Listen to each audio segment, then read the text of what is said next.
Assalamualaikum warahmatullahi wabarakatuh.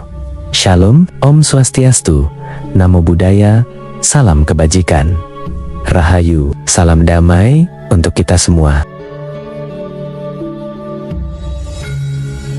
Tahun 2026 bukan hanya angka baru dalam kalender. Dalam pandangan para leluhur Jawa, 2026 adalah sebuah gerbang menuju masa ketika terang dan gelap bertemu, saling berebut kuasa, saling menguji manusia. Dalam kejawen, masa depan bukanlah takdir pasti, melainkan arus energi yang bisa dibaca melalui tanda-tanda alam, mimpi, dan getaran batin. Dan para leluhur sudah sejak lama memberi peringatan bahwa masa seperti ini akan datang.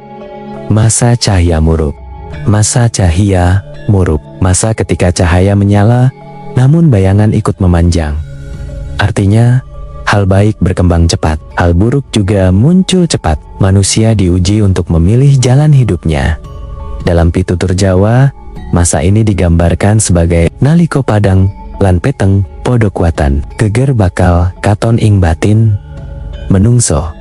Ketika terang dan gelap sama kuat, keguncangan terjadi di dalam hati manusia. Dan 2026 membawa energi itu.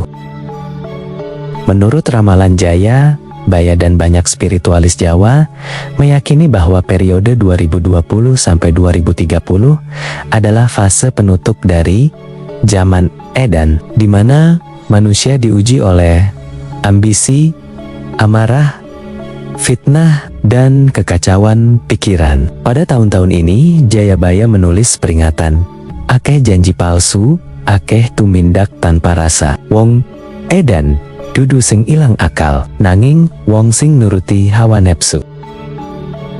Dan 2026 disebut sebagai titik ketika zaman Edan mencapai puncak, lalu perlahan-lahan mengarah ke zaman Padang, masa ketenangan batin. Cirinya, banyak kebohongan terbongkar, topeng-topeng jatuh, masyarakat mulai melihat kebenaran yang sebenarnya. Tahun ini dipandang sebagai tahun penyaringan. Mereka yang hatinya keruh akan mudah terseret arus, sementara yang batinnya jernih akan menemukan kekuatan baru. Tanda-tanda alam 2026 menurut kejawen. Dalam kejawen, alam adalah bahasa leluhur. 2026 menurut perhitungan unsur berada dalam dominasi bayu angin. Artinya, cuaca menjadi sulit diprediksi. Angin kencang dan badai lokal meningkat. Air dan angin bertabrakan, melahirkan fenomena ekstrem. Tapi ini bukan ramalan kehancuran, melainkan pertanda bahwa manusia harus kembali menjaga keseimbangan alam. Leluhur pernah berkata, yen angin wiwit nesu, tegese alam ngajari manungso supaya meneng. Ketika angin mulai marah, alam sedang mengajarkan manusia untuk diam dan introspeksi.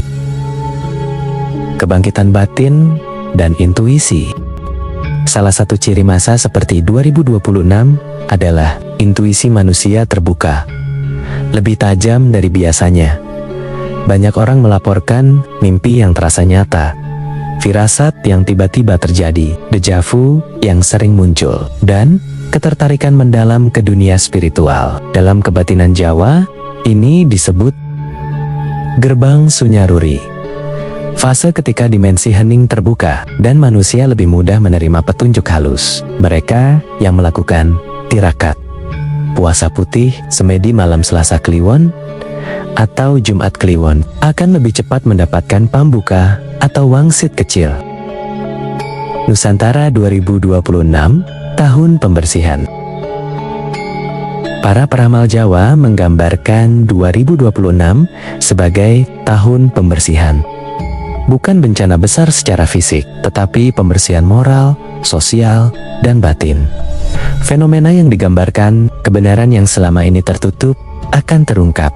Tokoh-tokoh palsu jatuh. Raja-raja kecil yang memecah belah akan hilang pamornya. Masyarakat mulai bersatu dalam identitas budaya. Di saat yang sama, generasi muda bangkit, membawa inovasi, kebanggaan budaya, ilmu spiritual modern, dan energi baru untuk Nusantara. Banyak yang menyebut 2026 sebagai tahun jati diri Nusantara, tahun ketika bangsa ini mulai kembali pada akar leluhurnya. Pesan pitutur leluhur untuk tahun ke-2026. Leluhur Jawa memberikan beberapa pesan penting untuk masa transisi ini. Eleng lan waspada. Ingat dan waspada jaga pikiran dan hati. Ojo dumeh. Jangan sombong, jangan merasa paling benar. Tata, titi, titi titi. Bertindaklah dengan hati-hati, teliti, dan penuh kehati-hatian. Sapasing bisa ngalah hake petengah hati. Bakal ketemu padang zaman. Siapa yang mampu menaklukkan gelap dalam dirinya, dialah yang akan menyambut terang zaman. Tahun 2026 bukanlah ancaman, melainkan persimpangan besar Nusantara.